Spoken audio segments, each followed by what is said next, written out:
Bonjour à tous, bah oui, je suis très contente, vous le savez, toujours très contente d'être avec vous. Et donc, la semaine passée, on était 100 personnes, plus ou moins, je pense 100 personnes, à lire l'article. Donc, merveilleux, on continue ce podcast. Aujourd'hui, on va parler de chocolat. Chocolat, oui, en fait, j'ai trouvé cet article par association.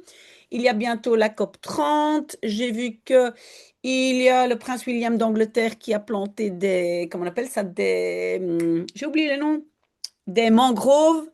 Ma fille fait des recherches des mangroves, etc. Par une association, je suis venue à cet article qui, en fait, parle de notre influence, de notre empreinte sur la production pardon, des cacao. Mais on va pas pour autant ne plus boire des cafés ni manger des cacao ou du chocolat. Certainement pas, mais on va regarder ce qu'on peut faire, c'est toujours intéressant. Mais si vous avez des idées pour des articles, n'hésitez pas. J'ai mis les mots que moi je trouvais intéressants en bleu. Je dois encore les mettre à la fin. Et normalement, j'en prends plus ou moins 15, pas plus, pardon, pour ne pas vous surcharger non plus. Donc, de bittere bijsmaak. Bijsmaak, c'est un goût arrière. Hein, smaak, c'est goût. Le goût arrière, euh, le goût arrière amer, hein, bitter, c'est amer, du chocolat belge. La production de cacao est une grande source de déforestation. Hein. Et on va essayer de comprendre et peut-être savoir, mais je vais vous le montrer après, euh, quel chocolat manger et lesquels peut-être pas. On va regarder. Alors, plus de la moitié de la déforestation wereldwijd dans le monde entier, liée à la consommation belge, vient à cause de... Le d'or souvent indique une cause. Donc, est à cause de notre amour pour le chocolat. Donc, ça veut dire que de tout ce que nous, on consomme, lié à la déforestation, la moitié de tout ça, de ce que nous, on consomme, est pour le chocolat. J'espère que c'est clair parce que moi aussi, j'ai dû lire 2 fois. Nous mangeons graag, avec plaisir, et terecht, à juste titre. J'ai déjà fait une petite vidéo TikTok sur le mot terecht. Je ne sais pas si vous vous en souvenez, mais c'est un mot très intéressant. Donc, ça veut dire à juste titre. Nous aimons, nous mangeons avec, volontiers et à juste titre, mais cette consommation a une keerzijde. Hein. On dit ça aussi en français, revers de la médaille, n'est-ce pas? Hein. Donc, une keerzijde, ça veut dire quand même aussi, il y a des effets négatifs. Et donc, en irlandais, on dit de keerzijde. Dit, c'est Hans, moison. Donc, c'est le woordvoerder, le porte-parole de la WWF, hein, World Wild Fund. Très bien. Qu'est-ce que j'allais dire? Oui, s'il y a des mots qui sont intéressants pour vous, par exemple comme woordvoerder, vous pouvez marquer ça dans votre liste de vocabulaire. C'est parce que moi, en fait, j'ai déjà mentionné ce mot avant et c'est pour ça que je ne le mets pas dedans. D'accord? Donc, selon donc WWF, mais donc Wereld Natuurfonds, c'est le Fonds de la nature mondiale, is nodig, donc est nécessaire, on a besoin d'actions politiques et économiques pour diminuer notre ben, empreinte, pas écologique, mais chocolatique. Notre empreinte écologique au niveau chocolat. C'est ça que ça veut dire, chocolat voetafdruk. Et donc, j'ai mis voetafdruk aussi dans le vocabulaire. Donc, empreinte, empreinte. Même si, donc, nous pouvons aussi donner un signal clair. euh, non, pardon. Même si aussi, nous les consommateurs, on peut donc donner un signal clair avec des choix conscients. Des choix conscients, hein, donc ça veut dire des choix bien réfléchis. Des choix réfléchis peut-être, bewuste keuzes. Cet article a été écrit par Casper Nollet hein, et a été publié donc jeudi passé, il n'y a pas longtemps. Il n'y a pas longtemps, pardon, je dois articuler Désolé. Attendez, un tout petit peu de café et ça va aller mieux. J'espère que vous aussi, vous avez une bonne tasse de café. Alors, nous perdons en un temps record, hein, in record tempo. Si vous voulez mettre ça, faites-le, pas de souci. Hein. Nos forêts tropicales. Et donc, alors on a ici steekt van wal. Van wal steken, ça veut dire euh, commencer, démarrer, démarre Hans Moison de WWF. L'année passée uniquement déjà, 6,7 millions d'hectares de forêt ging verloren, c'est perdu. Hein. Se perdre, c'est verloren gaan. Et ça, c'est plus ou moins 2 fois la surface de la Belgique. Et cela est une très mauvaise nouvelle, heel slecht nieuws, pour le climat et l'environnement. Milieu, en néerlandais, c'est environnement, c'est pas vraiment milieu, d'accord? Les forêts sont une vraie chambre de trésor, hein, schatkamer, de biodiversité et grondstoffen. Hein. Grondstoffen, ce sont des substances de la terre, mais en français, ce sont des matières premières, grondstoffen. Matières premières, pense à du cacao, du café et des plantes médicinales. Oui, et moi, je vais continuer à boire du café, hmm, même si maintenant, je vais vérifier qui sont les meilleurs, ceux qui protègent le plus quand même la forêt tropicale. Mais je dois dire que moi, souvent quand je bois du café, c'est du café mock, je vais faire un peu de publicité ici. Et donc, en fait, c'est un producteur de café artisanal. Et ce petit magasin se trouve dans la rue où j'ai mon bureau à Bruxelles. Donc, voilà. Mais je vais quand même vérifier. Mais donc, ici, chocolat. Donc, il joue un rôle crucial dans la régulation de notre climat. Donc, ces forêts, je pense. Ze zorgen voor. Hein. Zorgen voor est un verbe intéressant aussi. Si vous voulez le mettre, ça veut dire ils font de sorte à ce que. Hein. Ils sont responsables pour de verkoeling, le rafraîchissement, et absorbent, hein, c'est le verbe opnemen, absorbe du CO2. La perte, un- un- la perte record hein, de Ourbos, c'est la forêt vierge tropicale en 2024, et surtout, et puis j'ai mis aussi te weten aan, dû à, hein, te weten aan, ça peut être intéressant, dû à quoi? À des feux de forêt.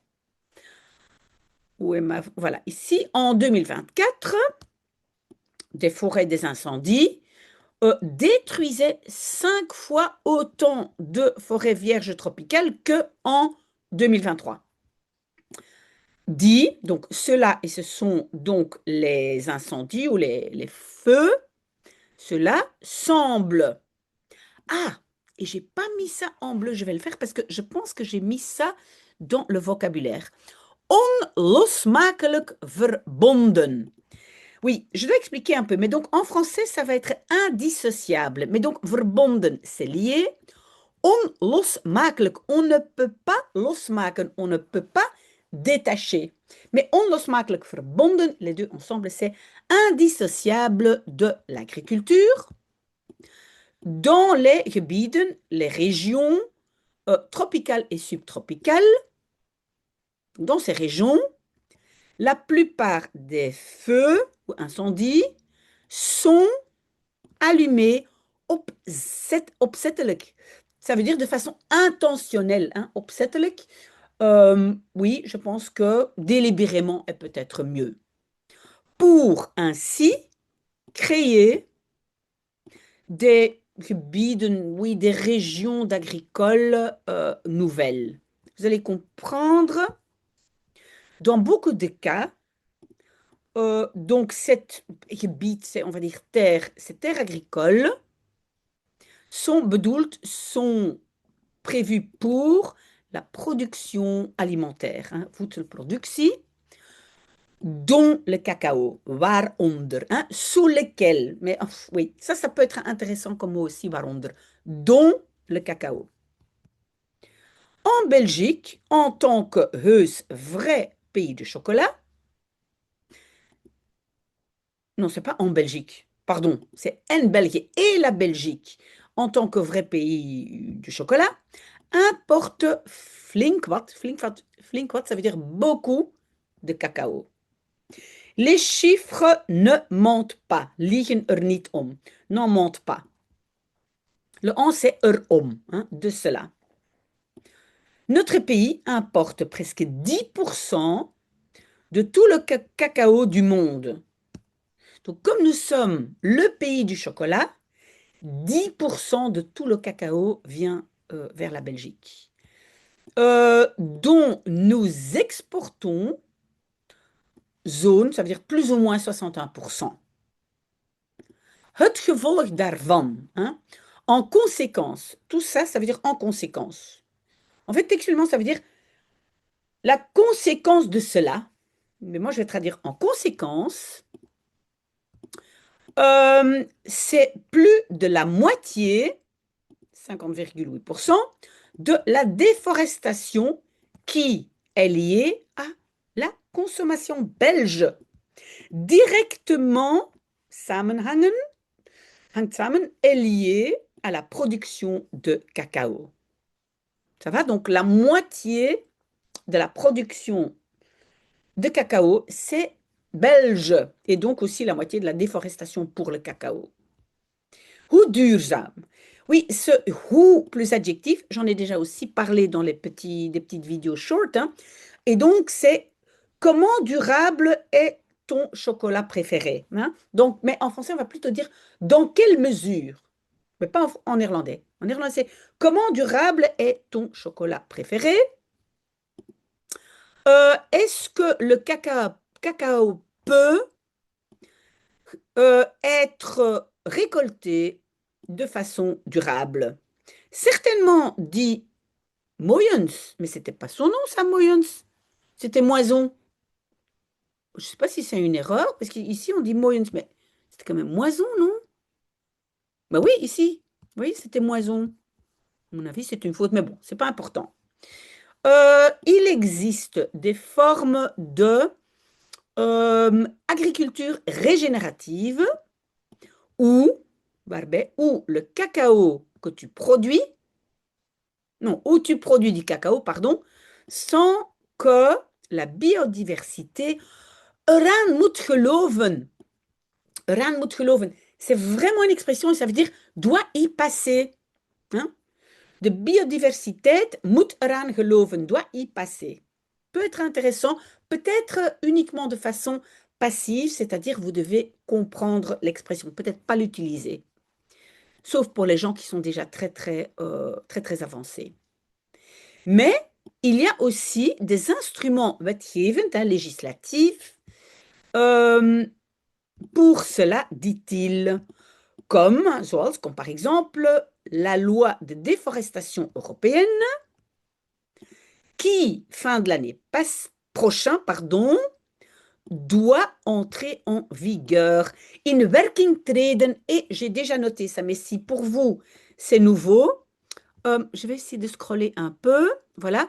Alors vous pouvez le noter. Donc, in werking treden, c'est être d'application ou être de vigueur. En vigueur. Oh là là là là là là, désolé. Allez, je prends un peu de café parce que là, je commence à faire des fautes. Donc, dit, cette loi, hein, c'est là, zou ervoor zorgen. Frais de sorte à ce que. Oui, donc, zorgen voor est un verbe intéressant. Hein. Frais de sorte à ce que des produits qui contribuent à la déforestation mogen terechtkomen, peuvent atterrir, niet meer, ne plus sur notre marché. Donc, ne peuvent plus être vendus chez nous, mais terechtkomen, c'est atterrir, aboutir, ne peuvent plus arriver sur notre marché. Des mesures, maatregelen, beleid, hein, des mesures de politique. Ici, politique, pas dans le sens politicien, mais plus de, on va dire, gestion, sont importantes, mais en tant que consommateur, tu peux aussi faire la différence.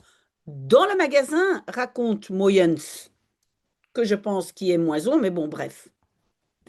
Un hulpmiddel, un outil pratique, handig, avec cela, est le chocolat de scorecard.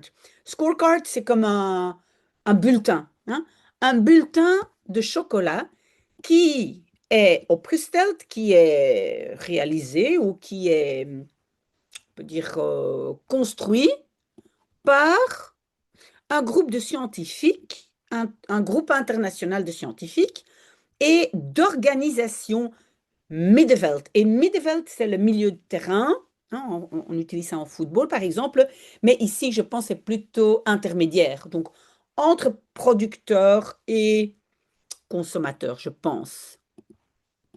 Donc, D, je pense, c'est le chocolat de scorecard. Donc, c'est ce bulletin donne une overzicht, hein, une vue claire de comment les marques scorent, hein, ont des scores sur op het vlak van au niveau durabilité. Donc là, vous pouvez acheter les chocolats qui... Voilà. Mais moi, je vais quand même vite vous montrer avant de continuer. Regardez, donc l'article est ici. C'est pour ceux qui n'ont pas accès à VRT Nieuws. Et voilà, ici, regardez. Donc je mets en grand si jamais vous voulez mettre l'écran à l'arrêt. Vous pouvez regarder un peu ce que vous utilisez, vous achetez. Bon, il y a beaucoup de marques et parfois, par exemple, je sais qu'en Belgique, beaucoup de chocolat vient de Barry Callebaut, je pense.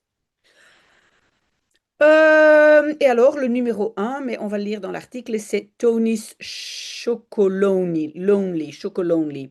Riddersport, on voit aussi dans les magasins. Enfin bref, Nestlé, pas trop mauvais, 70%.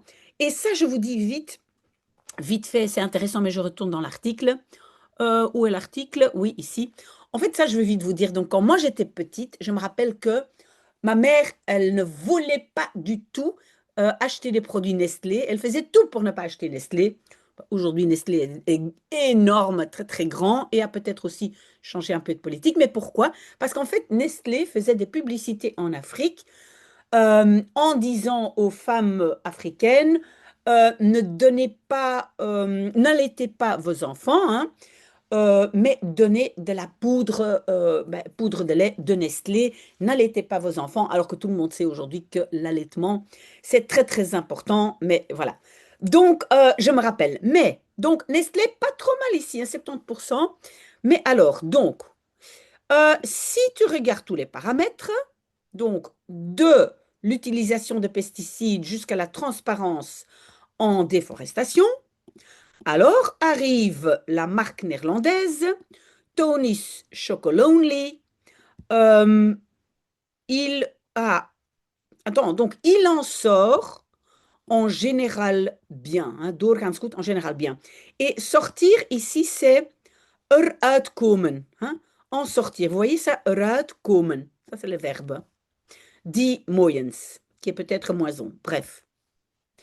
Le Codor belge, oui, tout le monde achète Codor en Belgique.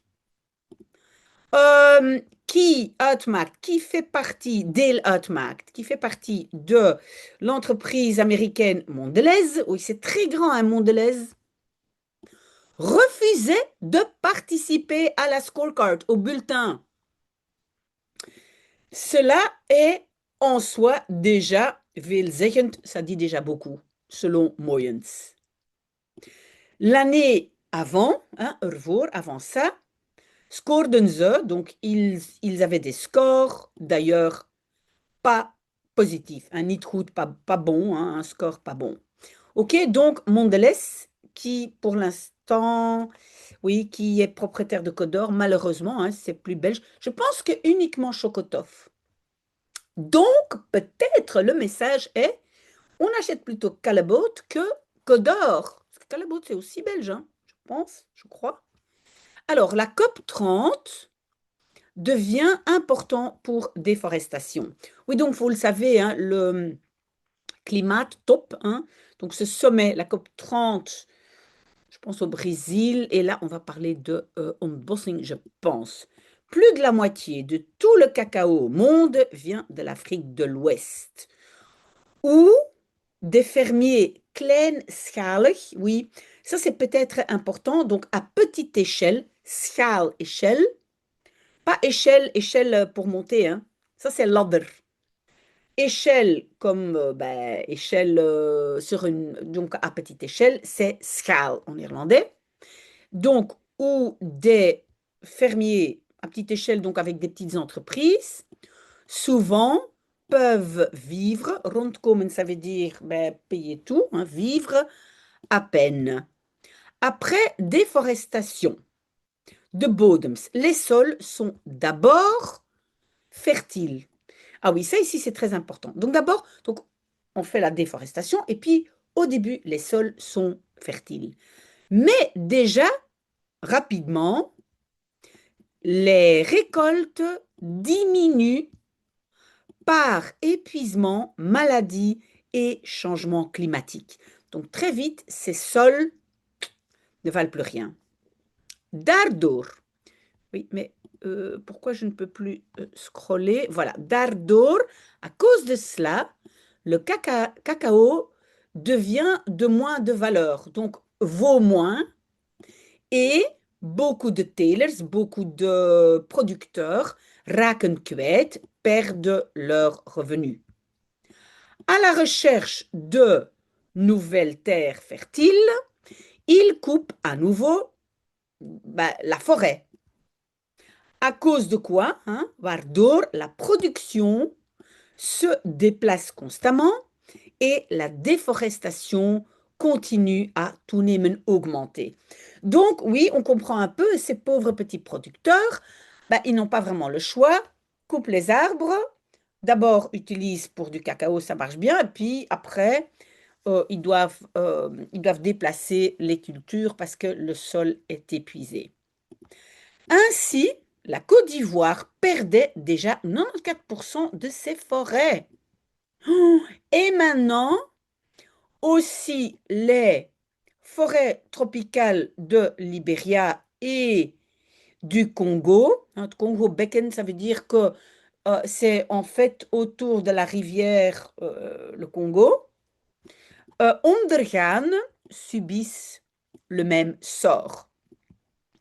Ah donc, menace de subir le même sort. Vous avez vu là? Dreigen te ondergaan. Hein? Donc, risque de subir le même sort. Pour Moyens, c'est de la plus grande importance que des initiatives législatives, hein, donc wetgevend, comme la loi de déforestation européenne, ont du succès. Donc c'est important, il dit la législation est importante. Mais là, donc inwerktreding, ça veut dire l'application de cette loi, is uitgesteld, a été reporté. Vous voyez, is uitgesteld, c'est une construction passive, est reporté déjà un nombre de fois par, oui, en fait, ça fait référence à d'autres articles, par la Commission européenne. Donc, sur la COP 30, hein, à la COP 30, le climat top, c'est le sommet du climat annuel, qui, cette année-ci, a lieu aux portes de l'Amazonie, hein, la région d'Amazonie, het Amazonegebied. La déforestation sera un des grands thèmes de conversation.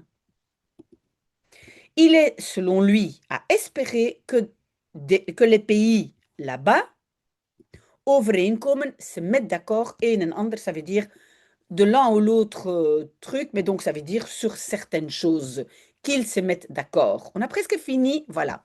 Simplement encore, on explique. Donc, la loi de déforestation européenne est un des piliers de donc le Green Deal européen. Vous avez déjà entendu parler du Green Deal, hein? Donc, parce que quand même, l'Europe essaye de faire des choses pour le climat. Pas évident quand d'autres personnes ou d'autres continents disent non, non, c'est pas important, mais bon.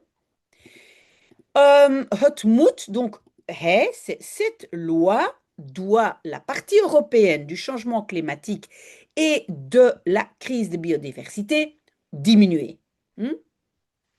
Donc, on doit diminuer le changement climatique. De VN, c'est les Nations Unies, hein, c'est de Verenigde Naties. Donc, les Nations Unies estiment que les 30 années passées, hein, de voorbij 30 jaar, que 420 millions d'hectares de forêt verdwenen is, a disparu par déforestation. Ça, c'est un gebied, une région ou un endroit plus grand que l'Union européenne. 2 tiers de cela moet wijken, hein, doit faire place pour l'huile de palme ou le soja. Ouf, on ne parle pas trop de café, mais je vous promets, moi, je vais regarder, je vais faire une petite recherche. Quel est le café le plus durable? Parce que moi, j'adore le café. Moi, je trouve qu'on ne doit pas arrêter de boire du café et de manger du chocolat, certainement pas. Mais on doit essayer de faire ça de façon durable. Voilà, merci beaucoup d'avoir lu avec moi. J'espère qu'on sera à nouveau plus ou moins une centaine, hein. Ça me fait plaisir. Voilà, un très très bon dimanche.